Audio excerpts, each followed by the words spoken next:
Ago na Facebook be communauté apata ago na famille apata nibale se nyanovi Christine Atayi benko enyade leva gbonyi enyava gbonyi niso nyada dare ngunam ebetuna benene yeba mede la loti be pasa yevude do ebe ya bloti be yele di son lavade yo ngba le sebe nkokaka ki yo lava sebe nkwa egbova kebe gbova le kebe le yo duna ya san egbajo va nyina uninia e wan le de leve le Facebook y a dit on va kéro site d'intio le site de rencontre cas de couple mixte et jodina pepepe initiative nué de yo wo voilà me e poto yenti embe mavana to clan no vi nyo mo pata ke le po vidéo ya mde kuku mi ma vidéo ya na parce que enu beni le jo ye bele pénalisé nya benyo mvio. J'aurais aimé parler en français, mais ça dépend de vos commentaires. Si vous aimez ou vous aurez aimé que je continue en français, je vais le faire ou enlever. Je disais tantôt qu'il y a, comment dire, il y a un phénomène qui se passe aujourd'hui, de nos jours, qui est, comment dire, l'envie ou l'idéologie de se marier avec un homme blanc à tout prix. Donc, j'ai eu une histoire qui m'est parvenue la dernière fois grâce à une de mes sœurs qui sait que je fais des vidéos, une sœur que je ne connais pas personnellement, mais qui m'a inboxé de vous faire part de ce problème-là. Il se trouve qu'il y a une de ses cousines qui est partie, qui a suivi un homme de l'autre couleur, de la couleur blanche pour aller en Europe, pensant que c'est une belle vie qu'elle va aller vivre là-bas. Et elle est revenue pire que ce qu'elle était en étant au Togo. M'dekukunami, niato mi ma vidéo ya nyemate meo, enaye m'lebio be mi ame, m'lebio mi vevere mi ame, banama bo. Yena m'lebio mi vevere be mi ame, ta mi ma vidéo ya nam cha cha cha. E ba ya mubo, ne amunwa, wa seni ke m'ledi lagbo. Minya, à des soins, je continue pas le dire, se marier, c'est pas une compétition, c'est pas une course, c'est pas forcé, parce que ça ne sert à rien. Vie de kaye leme, bon là des soins, ebe, vo esua milamao.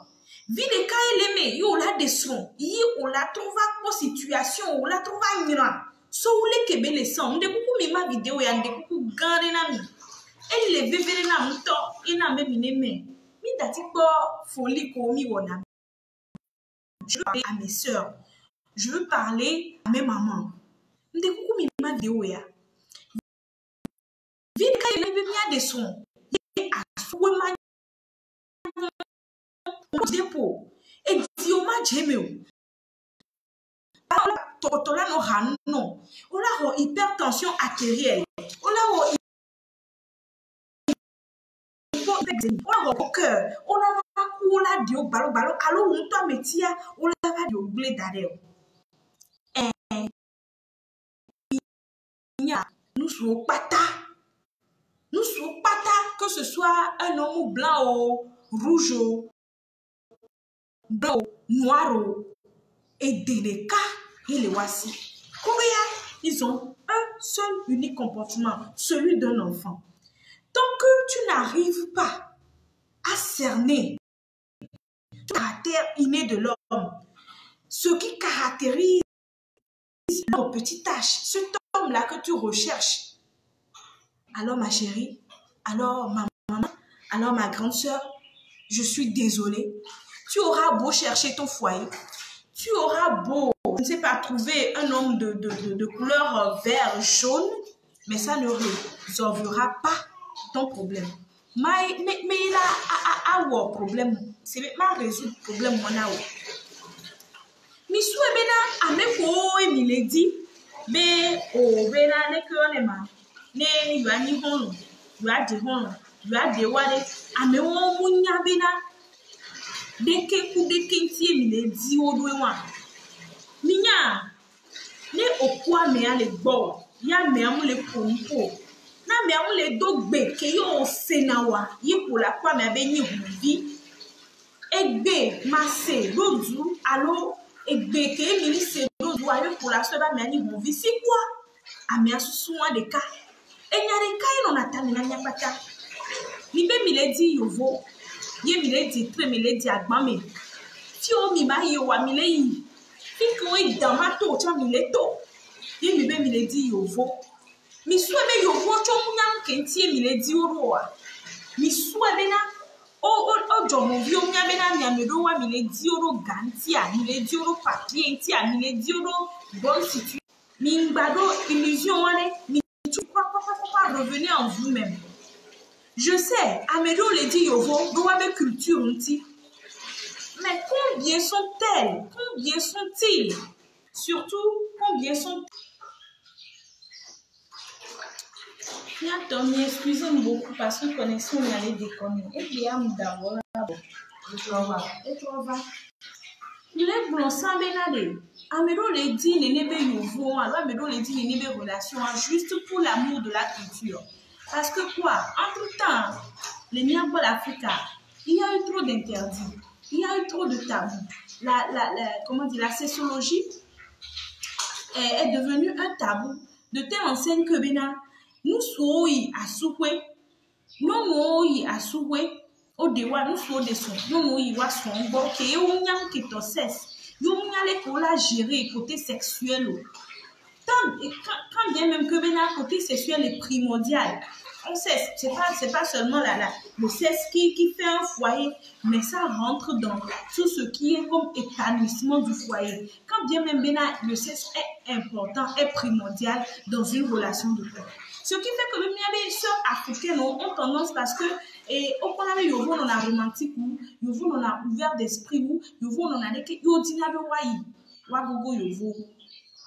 voilà, ni atonyo nous. Mouni nous sois pata, nous voulons soit pata et les points de parce que on va dire si ni Africa tobena ayale womi. Et nous on a bena ni to Africa to de odina bena yo atoku do yovo. Yo a des yovo parce que yovo do ouverture d'esprit. On l'a biomde et son fifi qui est genre de phénoménal. Nous avons étrange. On l'a fait partager facilement avec quelqu'un de cette couleur. Voilà, mon bébé nade. Nyato Africa tom sous autant. Oh, il se coule. Yé oh pour nos vidéos.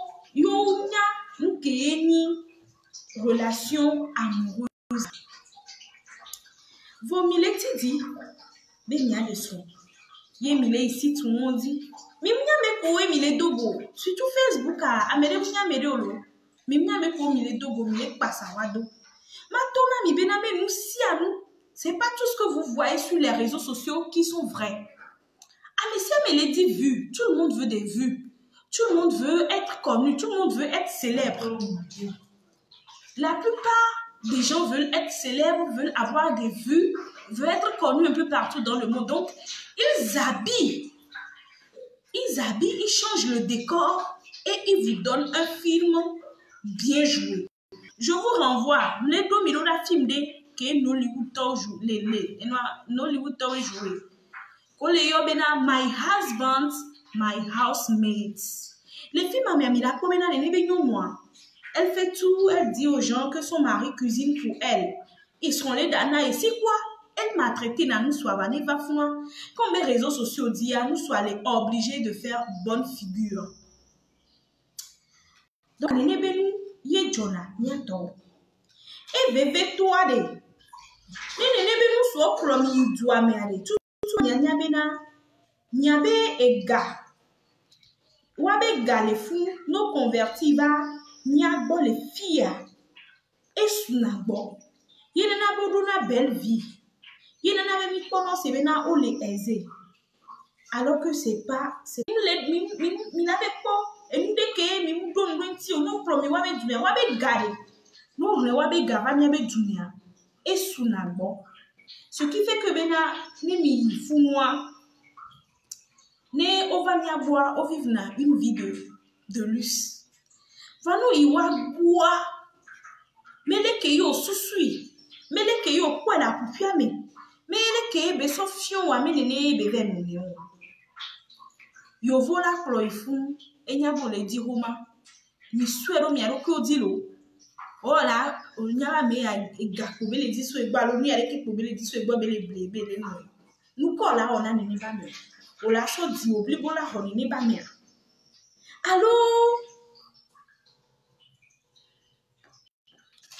Allô, Olabe non. Ma traité à mes années bagnabe, l'argent n'est pas facile. Ma traité à mes années bagnabe n'a ni bon Dieu. Nous que voyez m'leyo diaspora t'envoyer comme be ola te témoigner. A moi wa ameibo we plo yovode. Agbaze ibo. Ameke monto wa ko zonwele le jumefie. Ameke monto jesi wa no duna la dore kame. Wato wa no jesi wa no nwele. Ameke woto la dore kame.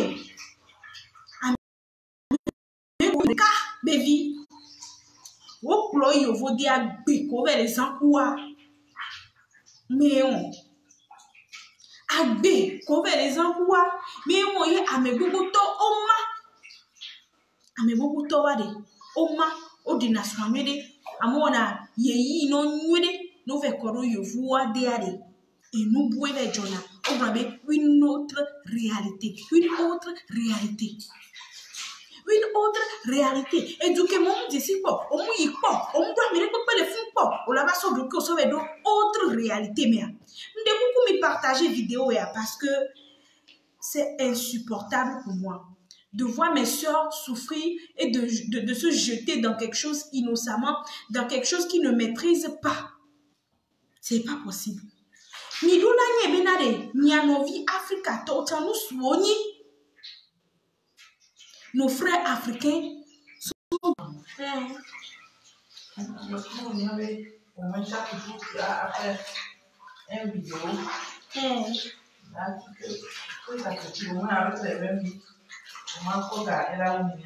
ça. Donc, nos frères africains sont autant des hommes que...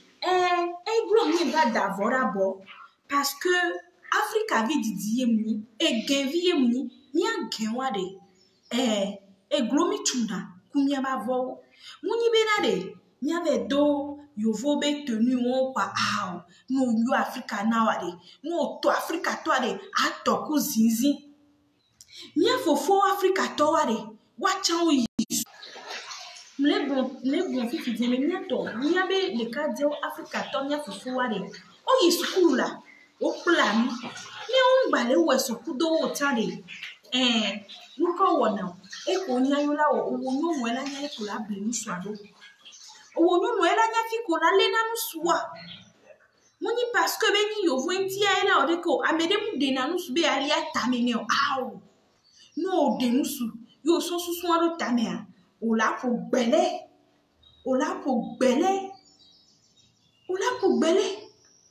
ye on chambe le linge sale se lave en famille. Nemi antomini et des cas mais toi allo et mini culture de cas toi et nyalo le lava mi la glela seme ye mi allo que be mi les réseaux sociaux dit be mi les dit nous sous ye en tout cas moi ce qui me gêne ye ni bena ne mi les dit nous soutien mais dit nous sous en bonne et due forme mi ba dit nous sous parce que à cause de sa couleur de peau est-ce que l'amour porte comment dire une couleur? Est-ce que l'amour a des yeux? Est-ce que l'amour possède la raison? Même si je dis souvent à mes femmes d'aimer avec la tête, mais est-ce que l'amour a une tête? C'est pour ça qu'on dit, l'amour a ses raisons que la raison ignore. Mais il n'a pas posé et identité, alors il n'a pas posé amour que ça suppose que vous n'avez pas de l'amour. Ni amour yi mi da revendre alors ni amour mi le chercher ole mi so ba me won wa ta gbo kuna wa Et moi, mi wonne moi, il est mi pompele, mi va tivo, mi va les 40 ans, mais on va les années, mi les 10 on y avait non 10 à tout, tu parles. Mi dit tata, mi avait no yo yesu Christ, à moment c'est mon tomé. Nyanto mi ko ebe le normal. Ye mi là-bas, ye nya no vi Africa no so yo twa nya me ne mi disewa amero to twa ina bona no so be awo nya yo vu mle jade lo oh to so e mo la te to te no bomi ya ko mi me de la lo ni ko mi le catégorie de caméra e mu jo mu to na te no ti mi no yo vu mle jade si a ne kuku bai ne ba me la no ti yo fo nya mje si nyonde ga ke me mu kedo 14 ans je pense que j'étais en seconde ye mi vacances la fille les flous torchons les seigneurs. Ola nya kende bo. Ye mi vacances la fille. Ye nya dada, nya no welo. Ebe yovu ela de kaka akumesi afio. Va blatane. Egbia eti de ka. E vi cham le siu. E son cham le siu. Amere mano amesi. Amere pepe le siu.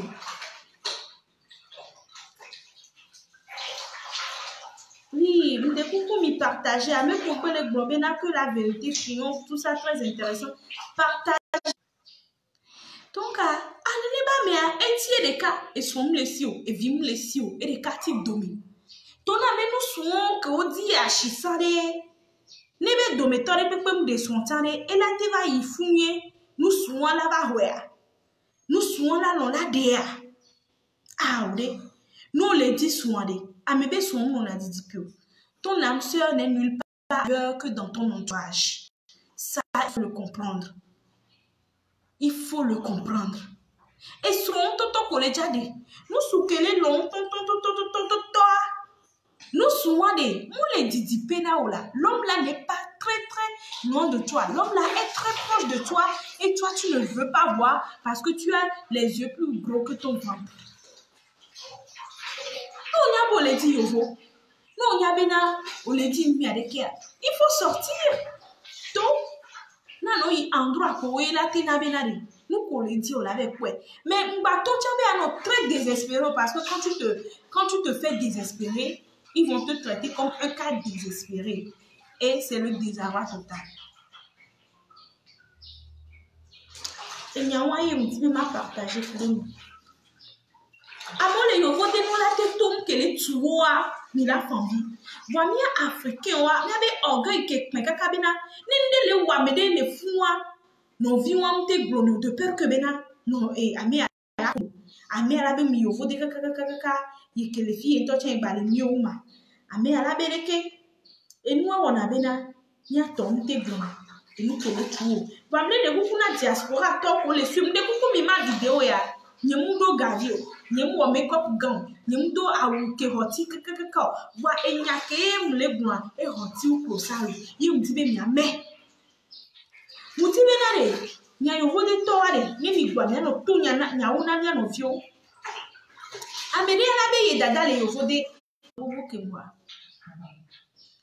amere la be ye dada le yo vode ye to le yo vode ye be na no be mer na me siami ni okwa mi yo vode a chapo ela no shoko ela no rekeleke mi yo vode na nya me ko situation ki le fuma mbenare amonya me yibon to cha mi ato nu so to cho prona wan to wa no vio wa son c'est-à-dire wan no vi dans le sens de la couleur de peau wan to wa no vio yo vode yo ve chuna mu po be enye kuro ba yo vode ekeba kan yo vomu ebe ekeba kan ameke kutole podore kameketo mera Africa kudomi.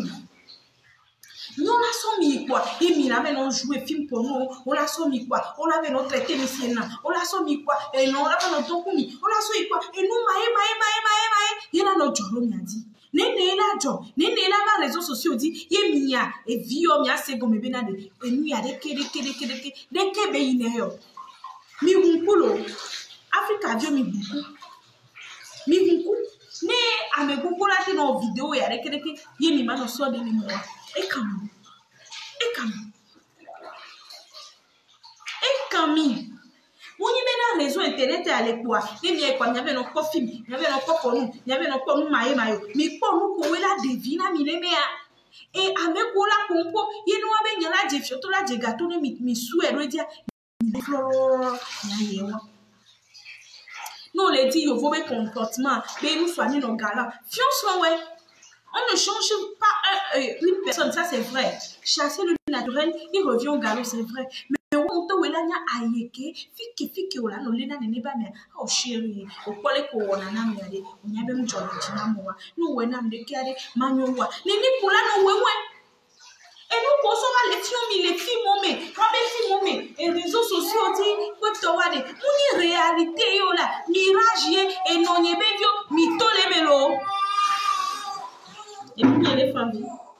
Que même laisser nous comme moi et venir les familles, venir on va perdre temps à monter là, on laisse nyanto bon. Que Dieu va y bona. Maintenant mi bena, nyanto sur le pied. Watchant au les biens.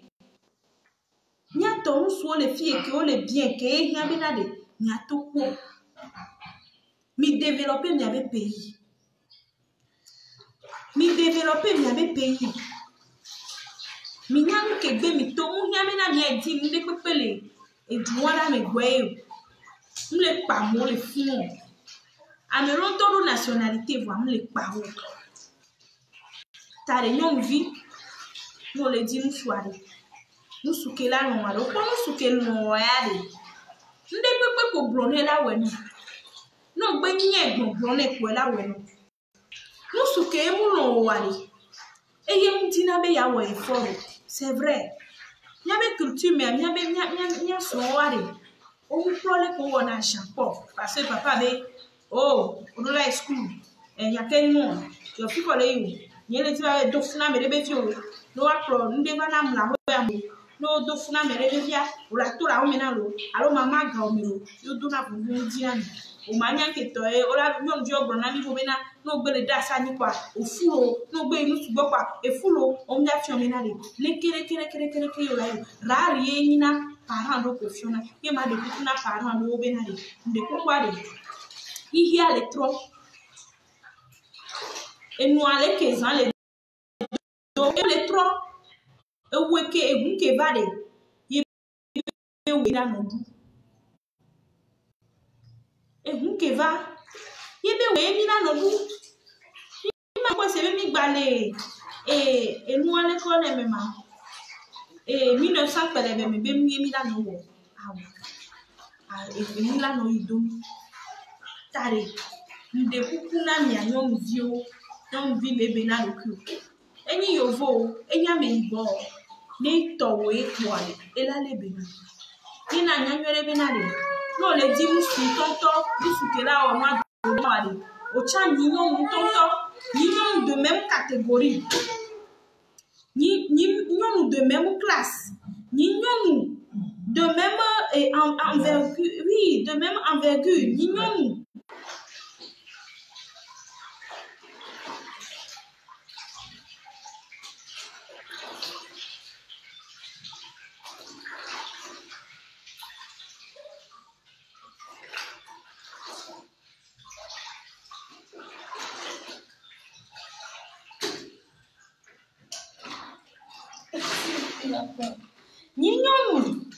Nyinyom tonto no ke ole reflecter ale yebe nwe la vano mi brona bena no sutrai e mi anto mi be comportement wena e nu yo be wona de o meye na bena de e bebe no suvi o chotro zo anvu charawa dare ye no ko no vi a o lo re parce que o nya be nyanyom vi o mi gbale to nya o nyanyom vi o mi gbale to nya o no vi la no pe que bela to kunu suvi avola be kwa e da be so papa o hore do nu kanti o do ganti mi to gabe nkuvi mi to gabe nkuvi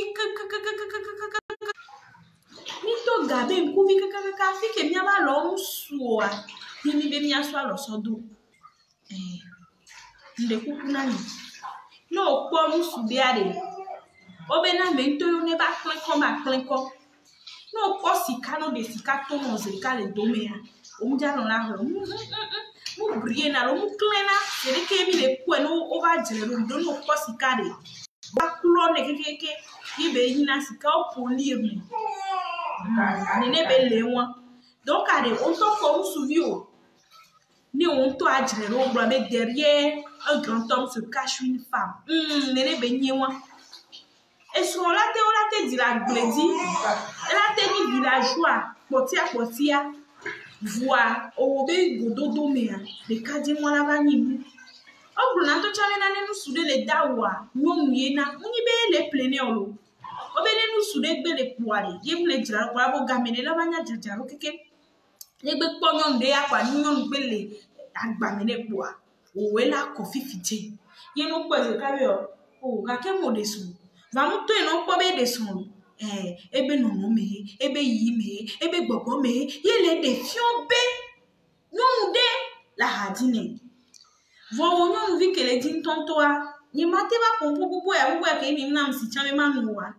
Que mi amiro mi be mi appelle ventilateur na connexion ni le flotter kaka mi mpo le dit solution mi yo technicien do pour va kaka on me dit solution ni anto mi va le mona bena o tata Christine mi ba se nko po en le ke connexion be nyale ko va wedo wa donc ayo ta pompo ya ke ni mo publicité ni nyanyo mo be e général o mo ti pour le do yeti em le da présenter produit ya nani ye mi anu socha mi a de ka je jo chon mi le da pa be de vi on ba le no be nya gbo o ve le dit papito o vele di yo vo o lo de kere kere mi cha mi wonde ne yo mo wa nya be na de mi tonde wo to aro mi gbanande wo gbe enti mi a pratique ya na nya be chéri o nya ba janvier no wa be susu gba no e fo parce que ne yo o de yo vo anu ko pone wa no de yo vo le do fi video pour le conduire o lo scanner no o la po no mi no o la o mi o lo bi na o ka ko be ni alo de ka o pratique ya no o ya enti la po be complément alimentaire la bi nu ya e nu wa agent ouais na mi to le fun donc ani mi aso gbe nya ko ni yon vi o wa ti wa we ni wa chan wa pa we ale ni pratique ya no o le be utérus cleansing le montrer ni le fiche o le be utérus cleansing o zana se be na ovule ni o zana se be ovule ni donc atike ya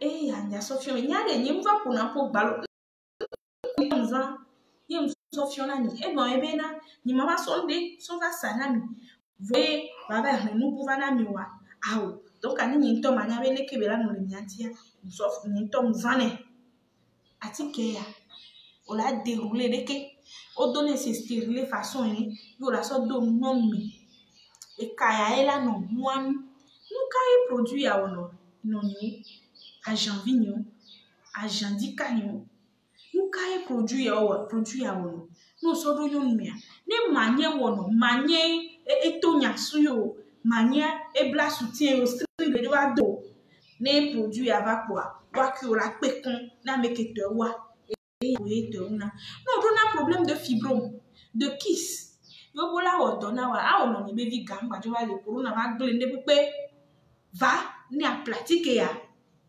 nyamu no 1 mois na pratique ya fibrome yo nkayo na atike ya ile kia eve dona no be dele dona chinois ba tike nyanto minyawe chinois be vertu en produit de médecine en matière de médecine thérapie donc eve dona no ye be gbana fibrome ye be gbana kista o le trompe boucher ye na bo omle divio de so kaka penado we yo nusu acha ba be adenti na be di ebe yo vonyo awo ye le divina maka senya wake ye ntiare muni be mle raciste lo awo o la te de so nti le globe na milieu me yo pona amebe sonde o mu forcer na destinée na son de ni ma obo la de yo voile non o aho me yo vo ba va no nye ba va no aho me akwase le pro i do gbe ne do mo na yi ne nko wona iwe ne yo voila va croiser obirika amere mo pe munya na so agbere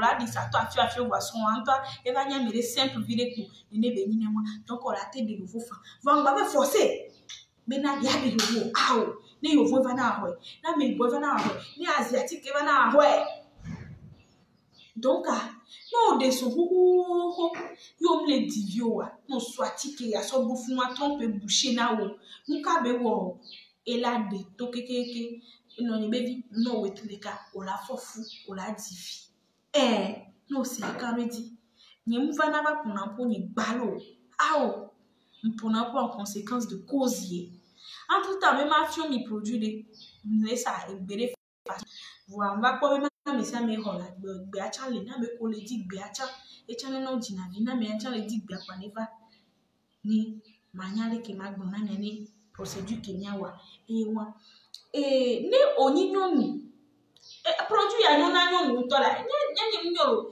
nyonu mi no po c'est be agbetu c'est agbeto to po na nu e voile agbedono c'est na wonu egbe no la nya keke krefi adomo ni ne wonyonu odo ménopause be gami odo 40 ans so le yi parce que sans ménopause e fi à 50 ans mais on a va fi à ménopause va le bana 30 ans yo cha yo le ménopause be gami on va se be amebe ozozo le wo ila awo ibalila yebe plola oh yebe kuvi yebe ta atroce dira hona elo enu keke oh no do atike ya wo kele ménopause ne to be ménopause ava ye hunkoro la to nto ye gbegbe ti fun ti owo be lo me enu na be lo me na no tozo no ewu na melo no do ménopause ta ye gbegbe ti ania atike ya edele to na no gbe du epe wona keke ton yon no ni to be wo to keke wo fo pa no ja de gode pe gina ro gode mi na mi ne mu be na ndi do fi am ni to mu du e fi ke ma ni do ya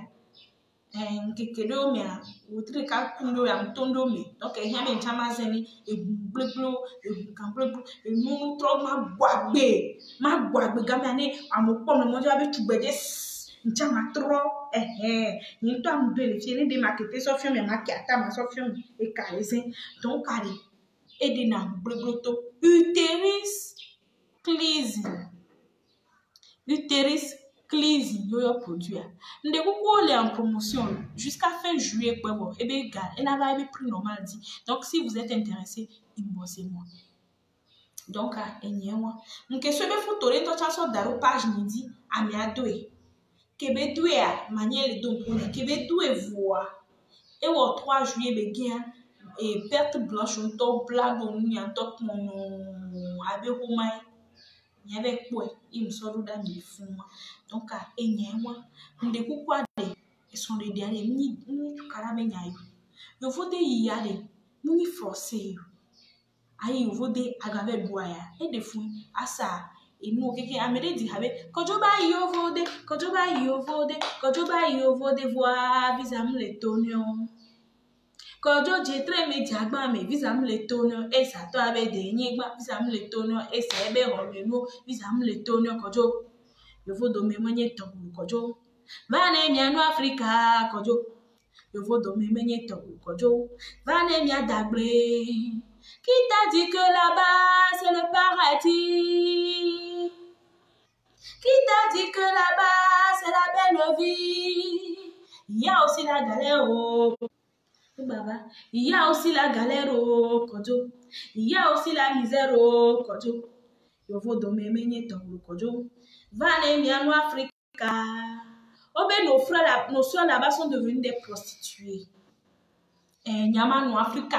Mano doa ni to mano sa do evi manu ke kwa mava yo vode ma ve trozu ani be esclava.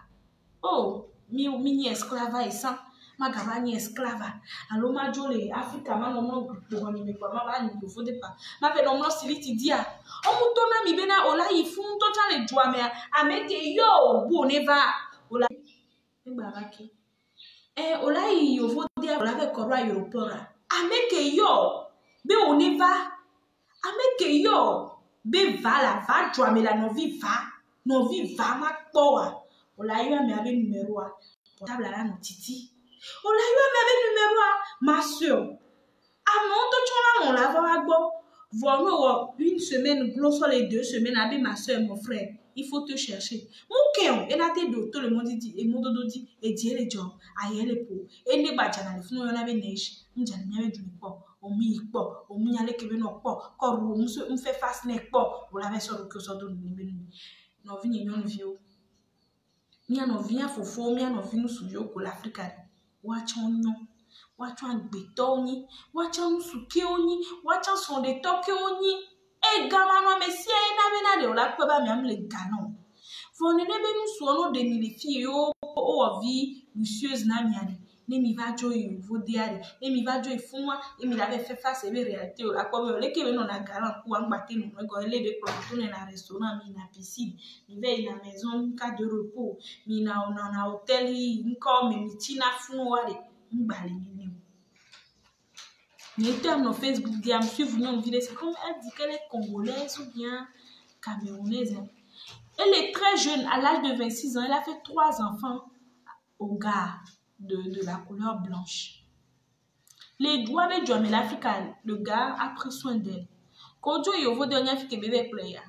France B, campagne, les meilleurs bébés play. Après quelques mois, et puis au divorce, ou en séparation, devient, mettons, trop dit. Et bien, elle a pension alimentaire, on se devient mes vieux. Parce que, elle est gagnée, au Java Léa, au Java Bléa. Ta, en bon attendeur, salut. Et mi anyo nous yocha que mi be mi ya de nouveau tane mi ve pon sur les réseaux sociaux dit yo be des photos koto maintenant on l'a de nya des photos anon on l'a des photos rekia et Camilo ne mi nya fie mi le yo ari nya fie mi soa mi sia ne mi nya fie mi le yo ari nya fie mi soa obe duke me bo comme le wari amento ye kane ye be sane nyanovi Christine ataibe gbemisi utroya ye munde kukuna mi connexion be manyo nya sokil voane to sinu la meresia ne base tata Justine ndogbe no to kami owe ma pompo ya na e benyo via ni béninoise parce que o don béni to domi ye di hono yo wo vukana ye be ma wo nti dono ni nte we ware e deke alo nouveau na video ye be ma wo ni ma to ti no na mere cha ko be suggérer les si ye be di be nye be gbe ya ye la de gbon ni ye du ko pata no wase ni achumia no nodo ni achumia be juaro ni abe doe ni antomia werawe ye mi ko be mirate we alo de pe na lo de ye mi ko be mate we na nya impossible be flan de corps wan ke ni be na de nya partager vidéo a même ko be ba play ventilateur na ma zozo agba kotole o mentie va so a zozo le o mentie va so avoir so dara boreke donc ne ko be mi appeler ventilateur to nya no mwadi ameke le di be apompo kudoma nya me fa wa de kuku a jamais nya ngba va gbonu ni mi on to pro no so a jamais nya va gbonya e ko ma va de merde no e o va be nyon vi atirana a on nya mdirano e no ki ma ti kona je t'aime moi aussi a le de kuku mu le mu isi alo donc ani mi ja no na mtande nde kuku mi ngba be mi ayo mi directement ndo défaut ni nte so na appel a me ko de si mo nya mo on a message na ka on a des jours gba do nti njan défaut nya am le ho me ma 3 sinti donc a mi a laissé message WhatsApp nam allo vocal nam allo message nto mi a laissé vocal nam ni 00228 93 10 33 70 vo atike ya le veveri to o ke divi yo annonce ozonu omtele no allo césarien no yo de ke va pratique ya e hun bleblo kike mare ela de to yo chon la volu donc a mda lo téléphone a pe kakalo